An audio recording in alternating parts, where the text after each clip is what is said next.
Good morning, everybody, and I hope you're all well today. I've got John Angus with me. He's back in Skye, and he has just done a 10-day Vipassana. And I thought we need to come on and talk about this because to say that you were high and excited and so inspirational about your experience, John, I was like, we need to talk to people about this. So how are you doing now? How are you feeling now? Yeah, I'm feeling good. Yesterday was a struggle. Yesterday was the day that it finished. So Sunday morning, I kind of spent all day traveling, and the whole experience itself is it's like running a marathon, a mental marathon every day. Mm-hmm. And by the end of it, you feel like a different person, but you've depleted your reserves, I think. So the journey home was a long one from near Hereford to Skye. I think it took like 12 hours, get home at 12:30. And then obviously you see the kids first thing the next day. And you're delighted to see them and be with them. But then you're catching up and getting everything tidied up that you've missed since you've been away. And yeah, it was burst last night, but had a good sleep and managed to get up and do a little meditation early this morning. So it's all good. I'm just glad to have kind of landed again back in the real world and not to have been put off by it too much. Yeah, well, listen, let's just talk about the actual process, right? Because obviously we know it's silence, and it's 10 days. So just talk us through and also it sounds, I know that you've got to sit at peace, which probably scares me more than anything else about it. But talk us through the kind of process of like what happens in day one. Well, firstly, can I just pick up on something that you wrote on the Facebook post last night, that how can someone get this high from sitting doing nothing for 10 hours per day? And if that was the case, then I think our country would be full of saints. So there's a bit more to it than doing nothing, and we're going to go into that. So yeah, I mean, day one. So I'll just kind of talk. So it's kind of broken down into two sections. First 3 days, you do this meditation called Anapana, which you're only really focusing on the breath that's coming in and out of the nose, the nostrils. And you're just looking to find the touch of the breath and recognize the sensation of that. So it's all about sensation. So this is your kind of training ground around here. So you want to feel the breath go in, wherever that hits, and then when it goes out, if it hits the edge of your nostrils, which I found. And you just want to build up that awareness of those sensations, and then it gradually moves out with your nose. So the exterior of your nose and the top of your upper lip. So you spend your first 3 days doing that. And it was good. It was engaging. I mean, the meditation that I'd always done before pretty much was transcendental meditation, which is focusing on a mantra, and had decent results with in the past. So this was a little bit different in that you were just focusing on the breath and the sensations. So it was good. I really struggled to get comfortable. So there's 11 hours a day allocated for meditation. Only 3 of those are meditations that you have to go to in the main hall. There's 160 of you there's 64 men, 64 women who are partaking in the event, and then you've got about 30 or 40 volunteers who are making the whole thing run, and they're like angels. They're doing everything you need. They're cleaning the toilets, they're making your food, they're making sure you wake up on time. They're just doing everything, and they're old students, so they're people who have been there before. They've seen the benefits of it, and they'll come back because there's also benefits in giving as well. So they're as much as they're serving, they're also receiving at the same time. And are you sitting on the floor? You sitting like on a like you have the option to sit in a chair. So initially the first night of it, before the silence, the noble silence starts, we're having dinner, and luckily I was sat on the same table as a guy, and this was his 18th 10-day silent retreat that he's come on. So it was like I was basically sitting with the Buddha, and he told me that yeah, a couple of friends of his had been, and they'd really struggled to maintain a posture, just sitting on a couple of cushions sort of thing and cross-legged or whatever. They'd really struggled for the first 3 days. But as the course went on, they'd slightly miraculously been able to sit with it, and then it eased off as the whole thing went on. So I was lucky I'd been told that, because by the end of day 3, so every night there's a discourse from Goenkaji, the man that brought this teaching to the world, really. And on the Wednesday night, his teaching, he says that the next day there's going to be a 1 hour determined sit, it's called. So you have to maintain the same posture for 1 hour. And my world just started caving in. I was like, there's no hope in hell I'm going to be able to do that, because I'm shuffling every 5-10 minutes. I'm lucky if I can stay in the same posture for 5 or 10 minutes. I'm just moving all the time. I just can't get comfortable. So I went to the teacher. You could see the teacher twice a day, once in the afternoon, once after the last meditation at 9 o'clock at night. And I went to him and I said, listen, is there any chance, a lot of people had these kind of wooden things with the backs that you put your cushions on top of. Listen, any chance I can get one of them because my back's really sore? He's like, nah. And I was like, thought you were going to say that. And that was just, he was basically saying, just suck it up and see what happens. So yeah, anyway, there was a fair bit of kind of fear and trepidation. That was certainly one of the not too many troughs of the experience. Was, oh God, how am I going to cope with this? So anyway, day four strikes, and that's when you start getting taught the Vipassana meditation technique. And I went into this because our good friend Hilary did it about 1.5 years, 2 years ago, and obviously saw how buzzing she was after it. But it's typical me, I never looked into it properly, and I didn't really understand what we were going to be doing. And I'm actually kind of glad I didn't, because it's like every few hours there was another surprise. It was like, wow, it was like something, another wall was shattered. But anyway, so you start getting taught this technique. So you've been focusing on your breath around the nose for the last 3 days. And then the aim is to start focusing on your whole body. So going from the top of your head to the tips of your toes. You're just going bit by bit everywhere. And you're looking for sensations in all those parts. You're meditating, so you're in that zone.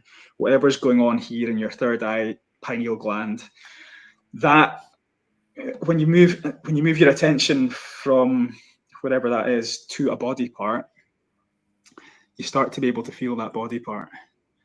And that's what completely blew my mind. That was my first wow moment. I was like, I cannot believe that you can connect your mind with your body. This thing that's going on, like, how is that possible? I was like, having done TM for 10, 12 years now, I was like, no way is that possible. So anyway, you start going through your body parts, and the whole gist of this thing is when you feel a sensation on that body part, whether it's a pleasant sensation or an unpleasant sensation, it's all about remaining equanimous, so neutral, so not having, oh, that's a nice feeling when you get a nice sensation, or, oh, I don't really like that. It's all about maintaining that equanimity. Because what we're trying to do is, throughout our lives, this life and all the previous ones we've had, it seems to be that, Goenkaji, he talks about it's all about cravings and aversions. So it's about all of the things that, whether we see, we hear, we touch, we feel, we taste, and we get that, it's that point where there's that initial chemical reaction, and you get that hit, and you decide, oh yeah, I really like that. And then inevitably you want more, and you want more, and you want more. And the same thing with someone's nasty to you, and you get that, oh, I don't like that not nice feeling. It's like every single time in our lives that we've had that moment, I've said, the people that I've been trying to explain this to, it's like you're putting a penny in a slot machine or something. It's like you're putting this tiny little penny inside your body and you're registering another either craving or aversion. So think how many times we've all done that today, never mind in our lives. So our bodies are just full of whatever this stuff is. So when you're going around your body and you're feeling a sensation on a body part, the aim is to remain equanimous no matter what that sensation is like. So to be fair, most of the sensations, whether it's pain or it's like little goosebumps or, you know, little pops, you know, the feeling, we feel them every day. But this is when you start to really, and most of them are not really pleasant. Most of them are pretty neutral anyway, I would say, but the main thing is to remain neutral to them regardless. I've only really had probably a couple of situations where I've had a really pleasant sensation. I think I was meditating on my hamstring one day, and I hit something and it was like almost like orgasmic. I was like, holy shit, that's good. So then the difficulty there is obviously no, it's not good. It's not good. It's neutral. So that's the whole key to it, is to remain neutral regardless of what you feel. So anyway, it comes to the first determined sit, which you have to sit down in the same posture for an hour. And to be fair, the teacher said that if you change posture 3 or 4 times, it's fine. I quickly managed that. So I think I moved twice or 3 times during that first one. And then, so there's 3 determined sits every day. And then the second one, maybe change posture once or twice. And then after that, somehow I managed to maintain the same posture for a whole hour for the rest of the course. And yeah, so every day you seem to start shedding stuff, and you seem to start getting lighter and lighter and lighter, and whatever this thing is doing, it's taking the shit that you've gathered for this lifetime and many others, and it's taking it and putting it somewhere. It's putting it in the bin for you. There's obviously, like, when you go around your body, there's parts of your body that remain very gross, and by that I mean you almost feel no sensation at all, which could clearly be frustrating. But again, the key is to remain equanimous when you get to that point and realize that, you know, the whole thing's also about change. Nothing is permanent. It's even if you had an itch somewhere that you were desperate to scratch. The theory is you just need to sit with it, remain equanimous to that. The urge, the clear aversion you have to that feeling that you want to get rid of it, but just sit with it, remain equanimous, and it will go away because everything changes. So yeah, like, started feeling a difference every day. Felt lighter and lighter. The meditations got easier. Pain in the back started to subside. I now have fingernails, which I haven't really had in God knows how many years. They're normally all over my car floor, that my wife has a really hard time for. So when she goes for her manicure in Bali in a couple of weeks, I'll be joining her. You had to drop that in there, didn't you? Also, another example I had, and it's not a particularly good one. If any of you are still eating your superfood birchers, I'm sorry about this. But I have had this like horrible fungal growth on the left tip of my left foot for a long time. And doing some of these meditations, it was absolutely throbbing. It's maybe like the size of, I don't know, maybe a bit bigger than a 5p piece would be. Absolutely throbbing during these meditations, and I just kept on telling myself, just ignore it, just remain equanimous, blah blah blah blah. The thing's almost gone. It's about to drop off. It's like a little flicker of something now. So within a couple of days, it's not even going to be there anymore. Yes. So like there's these things, and this is the great thing about this course, is that you see change very fast. There's other things that we do in life, and no doubt they're doing some benefit. They're giving us some benefits, but you don't really notice anything unless you stick with it for a while. Whereas with this, it's 10 days. It's pretty instantaneous. Absolutely. So yeah. Hi Nikki. Hi Audrey. Hi Soul to Soul Therapies. Yes, it's very exciting. So it was so interesting for me because obviously speaking to you when you came out and I could feel your energy. I'm like, I'm wanting beside him. I'm going to absorb that incredible energy that you were feeling. I was so excited for you as well, but also excited for Heal Scotland because, you know, we all need to know about these things. And as you know, part of the mission is educate, inspire, and support. So you and I have already been, you know, banding about ideas and how we can bring this information. But ask, how do they decide who gets a wee back chair and who doesn't? I'd imagine if you ask for it early enough, you'll get it. I don't think they're never not going to give you it. And I guess, and even if you sleep, I said to my mum, I would listen. Everyone I know, I'm desperate for them to go and do this, but I'm fully aware that probably only 2% of the people I know are ready for it or they're up for it. Yeah. Either you can be ready for it or you can just throw all whatever, just be careless and just go for it. So I'm fully aware no one's going to want to do it. But Mum, I said to Mum, listen, you could get through this. Like you're allowed to sit in a chair. You only have to go to 3 hours meditation a day. The rest of it, you can say you're meditating in your room, but you can just be chilling. You can get through it. So yeah, and you know, once you've started doing it on the chair or one of these back supports, I'm presuming the same as me. Everything, and I've spoken to a guy. The guy sitting behind me had one of the back supports, and he had some sort of injury, and he said himself, even that had loosened off in the few days that we were there. So I wouldn't be surprised if he didn't need a back support as he progressed, if he keeps the whole thing going. So it's there as an assistance when you need it. And because I think that there's the whole psychological aspect to it. I mean, I've not done 10 days silence, but I've done 9 days with Joe Dispenza, and I've done 10 days letting go. You know, it's 10 days where all you're doing is well, I'm saying it's nothing, but you know what I mean? Not moving around and jumping around and going in cold water and doing yoga. You're in your inner verse rather than your outer verse, which requires a level of you feeling comfortable. But also when you do it for a while, you don't feel comfortable because we're not used to doing it, right? So clearly we're going out of our comfort zone. But to what degree, it's always the same. To what degree are we prepared to become uncomfortable in order to get the breakthrough that you clearly got?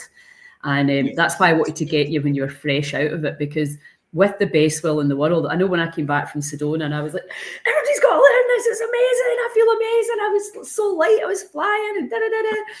And then before you know, if people don't join in that enthusiasm, it kind of, you know, day by day can just become a little bit less. So, and that's really what we talk about a lot just now, is staying around these high vibrational people who really, you know, who we can inspire and support each other to do it, because we all know we should meditate. We all know mindfulness is super powerful. We all know staying in these kind of higher vibrational states is much better for us. We feel better, we get better results, our relationships are nicer. We all know the knowledge, again, is not what heals us. It's the practice and the maintenance of the practices that the hard work only really starts now. Well, exactly. It's when you're in the environment, it's arguably easier, right? So you can a million times easier. And there's many folk who were on the retreat who this was like their 4th, 5th, 6th time, and I was like, oh, so do you keep it going in between? And they're like, nah, I was just kind of let it go. And don't get me wrong, I completely get that, because how many of us are so time impoverished that you're never going to manage to fit 2 hours meditation into your day? No chance. I know. Well, I mean, that's why Joe's getting up at 4, you know, because that's a time where your kids, hopefully, depending on what age they are not going to be up, and you can dedicate that time to yourself, because it is a dedication. Yeah, so, totally. So potentially you could be meditating from 4 a.m. till 9 p.m. Is that right? No, there's breaks in there. So like, wake up at 4:30 till 6:30 was meditation in your room or in the hall. 6 till 8 was breakfast. 8 till 9 was the first determined sit. 9 till 11 in the hall or in your room. 11 till 1 lunch break. 1 till 2:30 hall or room. 2:30 till 3:30 determined sit. You had to go to the hall. 3:30 till 5, hall or room. 5 till 6, dinner, which was only a bit of fruit. 6 till 7, third determined sit. Everyone has to go to the hall. 7 till 8:15, you would get a discourse. So you would get on the big screen the Goenkaji, who is the man who brought this to the world from Burma. The story's pretty cool. He goes through it. He gives you a bit of a lesson and a bit of inspiration and storytelling every night from 7 till 8:15, and then from 8:15 till 9. You've still got 45 minutes left, so fuck it, why not just meditate again? And then how many people, I would imagine, but this may not be true, this is me not having done it, that it would just be easier to be in the hall to meditate with others, or not? Yeah, like I tried to stay in my bed one of the first couple of days, and inevitably I just kind of slid down into my bed, and it's a lot easier to do that. So yeah, pretty much after that, I tried to go to the hall every day. And obviously you don't have to sit and meditate for the 2 hours or the hour and a half. You can be in and out. You can do half an hour, go outside, stretch, and come back in. But it's a safety net for those people who think, God, there's no way in hell I'd be able to do 11 hours meditation a day. You don't. Like, you can be in your room. You know, you can just be chilling in there. So that's a safety net. So they teach you how to do this process. So there's an actual physical process that you go through. They teach you how to do it. Yeah, do that via videos. Yeah, via videos and then via audio. So this was all recorded in 1991. That's the most frustrating thing, is that people have been doing this for so long, and now we're the only. So this was all recorded in 1991 when he did one of his teachings in England. So we just go through all of the recordings of that 10 days. Yeah. And then you've got there's assistant teachers, that one male, one female, and they're there to answer any questions you have regarding the technique and how you're getting on with it during the lunch break, and also after the final meditation every night.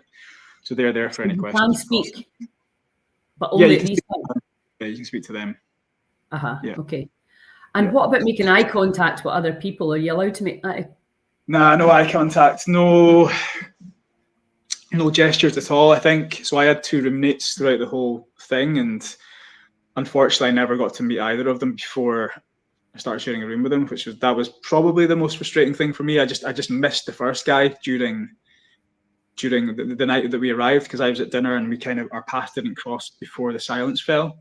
And then the second guy, so the first guy, he was really struggling with insomnia, and he told the teacher that he was worried that he was affecting me. So then I got moved to this other room next door. And yeah, so and the only way that I was then able to communicate with this guy that I'd never met before was just by holding doors open for him. So that was my way of making him know that I wasn't a dick. And did you sleep okay? Not great. I had maybe one night where I slept for 6 hours, but it probably averaged like 4. And for me, that's nowhere near enough normally. I'd normally need 7 or 8, like minimum. There was one night, so the teacher gave his discourse like 7, 8 o'clock that night, and he talked about these people who meditate frequently, and that actually they don't need that much sleep. All they need to do is rest their bodies, so they just need to lie down, and they can just be in this state whereby they're feeling the sensations in their body, so a bit cold feet, or the little clicks and whatever that go on with us, so they can just remain in that state, and actually your mind, whatever is actually very rested in that state. You don't necessarily have to be in a sleep state to get what you need. So there was one night where I think I went to sleep at 10, woke up at 12:30, and also the key is to not get frustrated when you can't get back to sleep. That's what exhausts you for the next day. So none of this, oh Jesus, I need to be up at 4 o'clock. Like that's what's going to ruin your next day. So I was so glad that it must have been divine or something, that I'd just been told that if you can't get back to sleep, don't spend your time worrying about it. just lie down and just remain with your senses, like just check in with your body, see what it's doing, and it's actually a really peaceful state to be in. And you just like and before you know it, it's 4 o'clock and you're ready to go again. And don't get me wrong, the next day I wasn't full of energy, but I would never have survived a day like that on 2.5 hours sleep before. So yeah, that was good. Absolutely. I mean, Joe Dispenza says that as well. He said, when you meditate regularly and properly, deeply, when you get good at it, you don't need nearly as much sleep. What about the food? Was the food good? Food was great. It was there enough? Yeah, there was plenty. But what we were also told is you don't want to stuff in yourself, or else you're not going to get the most out of the meditations. So yeah, it was great. Very similar to the kind of stuff that I make. So yeah, can't complain at all about the food, and they cater for dietary requirements if necessary as well. Cool. Yeah. And did anybody leave before the 10 days? I think there was a couple of guys, having spoken to others, that we noticed weren't there at the end, and maybe 2 or 3 ladies. But given that was like out of 130 people, I think maybe six or so might have left. But I'd imagine that's kind of par for the course. I was amazed more men hadn't, because you're very separate. The men and the women dine separately, live separately, and you only come together when you're in the main meditation hall, and even then you're divided down the middle. So we're not really aware of what happens on the female side, but yeah, on the men's side, there only seemed to be a couple that dropped off, which it's not an easy thing, but if you like, I think the changes that you experience are well worth going through any barriers that you face. Did you think about leaving at any point? No, I had a couple of teary moments, just missing the girls, really. I think myself and Marcy got married in a registry office in Portree 5 years ago, and it's not the wedding we wanted, so we've been putting off planning a big party in Poland at some point. So I think just lying in bed one night, I was just starting to imagine that, and God, I'm getting a wee bit emotional just thinking about it, but just imagining the girls being there, and yeah, that was and me. And you, yeah. Just the 5 of us.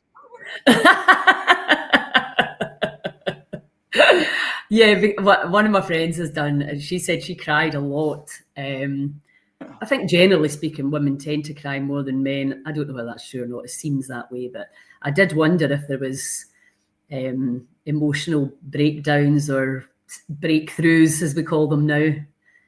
And yeah, there will be. And I suppose you're still processing, obviously. Yeah. How does it feel? I mean, you were in Glasgow and then you had that drive back up to Skye, which is, how did it feel being out?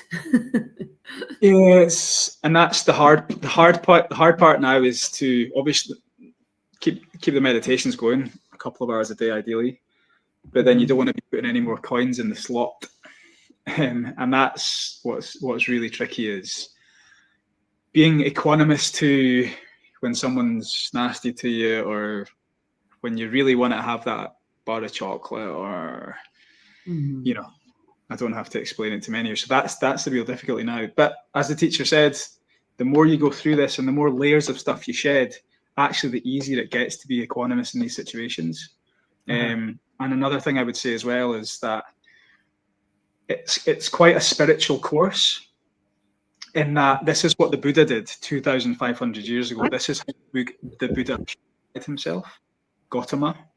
He did this day after day after day. And then eventually became enlightened, and he spent the rest, I think it was when he was like 36 or something, and he spent the rest of his life until he was about 80 teaching people how to do what he'd rediscovered. It had been lost to humanity for thousands of years. It's probably something that we all knew how to do at some point, and he rediscovered it, and then he kept on teaching people throughout his whole life. He was then just of service to everyone, because he'd done everything he needed to do, and he was just of service to everyone then. And then at some points in India's history, it kind of got lost because of various rulers came in and realized the potential of it to